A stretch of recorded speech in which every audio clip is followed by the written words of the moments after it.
У межах проекта «Ні кроку назад» студенты написали тематичные эссе и презентовали свои працы экспертам. Сярод тем даследования у военно-стратегічныя задачи 117-й стрелковой дивизии и боевые дзеянні 21-й армии летом 1941 года. При гэтым многие навучэнцы разглядали падзеі войны праз прызму гісторыі уласнай сям'і.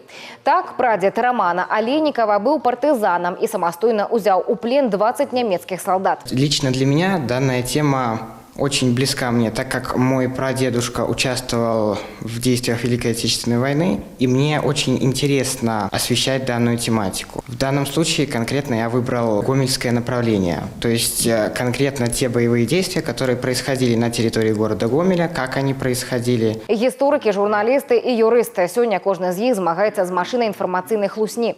Навучэнцаў чакалі не просто выступление, открытая дискуссия и обмен уникальными архивными дадзенымі. Историческая правда является для нас щитом.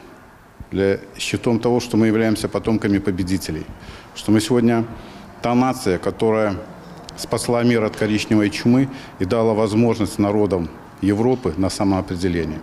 И сегодня наше молодое поколение показывает, насколько они готовы защищать и создавать тот духовный щит для нашей истории, сохраняя историческую правду о героическом подвиге белорусского народа.